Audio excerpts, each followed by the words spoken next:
Let me ask you something. You probably spent 4, maybe 5 years of your life grinding through university. You pulled all-nighters, you sat through exams that felt like they were personally designed to break you, and you probably spent money you didn't fully have at the time. And you probably crossed that stage, shook someone's hand, got your degree, and in your head, in the back of your mind, you genuinely believed that that piece of paper was going to open doors for you. And then reality hit. Because I remember the exact moment when I started applying for jobs after graduating, and I came across a post saying, entry-level position, 2 to 3 years of experience required. And I just sat there staring at my screen thinking, what does this even mean? So before we get into it, let me give you some context on where I was at during this time. I had recently just graduated from my university with a degree. And look, I want to be completely honest with you. I didn't leave the university with some incredible resume stacked with experiences or internships. I basically just coasted. But even knowing that, I still walked out that building with this quiet confidence that the degree alone was going to carry me. And I don't think I'm alone in that. I think most of us who go through university absorb this idea, whether it's from our parents, from society, from movies, honestly from wherever, that the degree is the destination. Get that degree, get the job, simple as that. And so when I started applying, I was applying with that same energy. Like I was doing the employer a favor just by submitting my resume. And I want you to remember that feeling. Because that entitlement, and I'm going to call it for what it actually is, entitlement, is the first thing that the job market is going to strip you from. And if you let it, the stripping is actually one of the most valuable things that will ever happen to you, but we'll get there. So here I am, freshly graduated, laptop open, job boards pulled up, and I'm applying. And I won't lie, the first week felt almost exciting. Like, okay, this is the process, I'm doing the thing, something's eventually going to come back. But then a week goes by, 2 weeks, no response. A few automated rejections, and I started noticing a pattern in the postings I'm looking at. Entry level, 2 to 3 years of experience required. And the first time I saw that, I genuinely thought it was a mistake, like someone had copied and pasted the wrong requirements. Because how does that make any sense? An entry level position, by definition, is supposed to be for someone entering, someone who is new, someone who just graduated. But what they're describing is someone who already has the job they're trying to get. And at that time, I was angry about this. I thought the system was broken.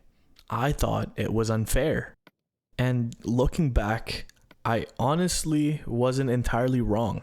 There is genuinely something frustrating about this structure. But here's the thing I didn't realize at the time. Being right about the unfairness of it doesn't actually change the reality of it. And I was spending so much energy being upset about a problem I couldn't solve, that I wasn't doing anything useful with that time I had. Because the question isn't whether the job market is fair. The question is, given this reality, what are you going to do about it? And at that point, I didn't have an answer. So the rejections kept coming. Or more honestly, the silence kept coming, which is almost worse than a rejection, because at least a rejection is an answer. I want to tell you about where I was at about 2 months into this. And I know 2 months doesn't sound like a long time, but I promise you, when you're in it, when you wake up every day and the main task on your list is to find a job, and every day that task goes unfinished, it starts to wear on you in a specific way. It's not dramatic, and it also doesn't feel like a breakdown. It's more like this quiet building weight. this slow erosion of your confidence you walked out with from university. And the thing I kept coming back to, and this is a part where I'm not too proud of, is the feeling of, why not me? Like, I have the degree, I put in the years, I showed up. Why is nobody calling me back? And that question, why not me, sounds like a self-reflection, but it really wasn't. It was entitlement wearing a different costume, because underneath it, I wasn't actually asking what I could do better. I was asking why the world wasn't rewarding me for what I've already done. And I remember reaching this point. I don't even remember the specific day it was, where I was just tired of carrying that, tired of being frustrated at something I couldn't control, tired of waking up with this low-grade anger at a job market that had no idea I existed and certainly didn't care. And I don't know if it was exhaustion or clarity or some combination of both, but something shifted. I stopped asking why not me and started asking what is actually going on here. And the answer was uncomfortable. What I had to accept was this: the job market doesn't care about your degree, not in the way you think it does. Your degree gets your resume past a filter, maybe, but the moment you're in a room or on a call or submitting an application for something real, what you have on paper matters far less than what you actually can demonstrate. And that's not unfair.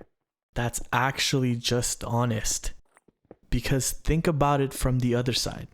If you're hiring someone and you have two candidates, one with a degree and no personality, no presence, no real ability to connect, and then one who maybe has slightly less credentials on paper, but walks in the room and makes you believe in them. Guess who you're picking? You're probably going to pick the second person every single time. And this is where I want to be honest about how I eventually landed my job. It was not because of my experience.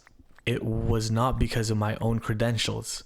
To be quite frank, on paper, I was probably not the strongest candidate in that room.